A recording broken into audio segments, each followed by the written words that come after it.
ગુજરાતીઓ ખાવાના ભારે શોખીન હોય છે, પરંતુ તેમના સ્વાસ્થ્ય સાથે ચેડા કરે છે નકલીનો કારોબાર. તાજેતરમાં બનાસકાંઠા જિલ્લામાં નકલી ઘીના જથ્થાનું મોટું કૌભાંડ પકડાયું હતું. ત્યારે હવે નકલી સોયાબીન તેલનો મોટો પર્દાફાશ નિર્ભય ન્યૂઝની ટીમે કર્યો છે. શું છે સમગ્ર મામલો, વાત કરીશું આ વિડીયોમાં. નમસ્કાર, હું હિરલ પરમાર અને આપ જોઈ રહ્યા છો નિર્ભય ન્યૂઝ.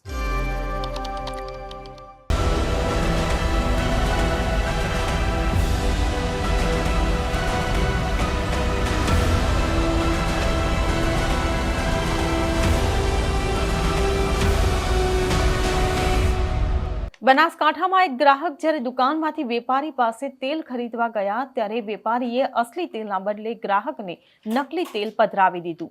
ત્યારે નિર્ભય ન્યૂઝે તે ગ્રાહક સાથે સંપર્ક સાધ્યો હતો, જેમાં નિર્ભય ન્યૂઝના રિયાલિટી ચેકમાં નકલી તેલના કારોબારનો મોટો ખુલાસો સામે આવ્યો છે.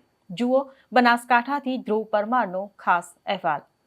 ડીસા સહિત ડીસા અને જીઆઈડીસી વિસ્તારના અંદર ભેળસેળિયા તત્વો સક્રિય બન્યા છે. અવારનવાર ભેળસેળ કરતું માર્કેટિંગ મોટાપાયે ઝડપાતું હોય છે. ફૂડ એન્ડ ડ્રગ્સ વિભાગ દરોડા પણ પાડતું હોય છે. ત્યારે નિર્ભય ન્યૂઝની ટીમ આજે એવા ગ્રાહક પાસે પહોંચી છે જેમને અસલી તેલ લીધું હતું અને તેમને પધરાવવામાં આવ્યું છે નકલી. આ જોઈ શકો છો, સોયા ફાઇન આ તેલ છે જે થીજી ગયું છે, ડુપ્લિકેટ ઘી અને આ પ્રકારના તેલ લોકોને આ પ્રકારે પધરાવવામાં આવતા હોય છે. આ તેલ અત્યારે ડુપ્લિકેટ જોવા મળી રહ્યું છે. ગ્રાહક પાસે સમગ્ર માહિતી જાણીશું. સાહેબ, એવું હતું, આજે 1 મહિના પહેલાં તેલનો ડબ્બો લાવ્યો હતો. મને કે ઓરિજિનલ સોયાબીન છે, મારું ફૂલ ગેરંટી છે. 1650 રૂપિયા આપ્યા હતા ને ત્યાંથી પછી ઘરે લાવ્યા. પછી અમે 2 દિવસ પછી ડબ્બો તોડ્યો તો અંદરથી જામેલું નીકળ્યું. એને કહેવા ગયા તો કોઈ પેલી વાત માન્યો નહીં. બરોબર, તમારથી જે થાય એ કરી લો. કોઈથી કોઈ ગભરાતા નથી. કંપનીવાળાને બી ફોન કર્યો, દુકાનવાળાને બી જાણ કરી, કોઈ મતલબ નથી. બરોબર, મામલતદાર સાહેબને ફોન કર્યો તો કે અમારી અંદર આવે નહીં, આ કે તમારે પાલનપુર જવું પડે. હવે અમે ગરીબ માણસો પાલનપુર ક્યાં જઈએ બોલો? થોડું કમાઈને થોડું ખાવાવાળા આવો, 100 રૂપિયા ભાડું થાય, 300 રૂપિયા કમાવાવાળો માણસ ત્યાં ક્યાંથી જાય કહો? બીજું સાહેબ કે આ લોકોની સામે કાર્યવાહી થવી જોઈએ ને આ બધું બેમાની જે કરે લોકો.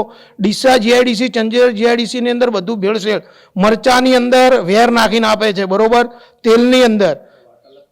તેલની અંદર બધું ડાયરેક્ટ જ કહેવાનો મતલબ કે સોયાબીન મને ગેરંટી વાળું આપી દઉં તો બી મારા ઘરે અમે જોયું તો આ ડુપ્લિકેટ નીકળ્યું. તો એના માટે અમારે કોના જોડે જવાનું?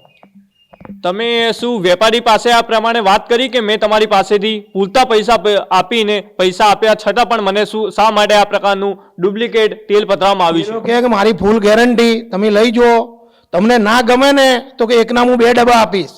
એવું ફૂલ મને કીધું ગેરંટી સાથે. હું સોયાબીન ફોર્ચ્યુન માગી હતું પણ મને કે આ લઈ જો, આ મારી પોતાની ફેક્ટરીનો જ માલ છે, તમારે કોઈ પ્રોબ્લેમ આવે તો હું બેઠો છું કે આ રીતનો મને આ કઈ માલ આપેલો છે. તમે શું કોઈને આ પ્રકારની ફરિયાદ કરી છે કે મને આ પ્રકારનું તેલ પધરાવવામાં આવ્યું છે? મેં એના દુકાનવાળાને કીધું પણ એ દુકાનવાળો કોઈ જવાબદારી લેવા તૈયાર નથી.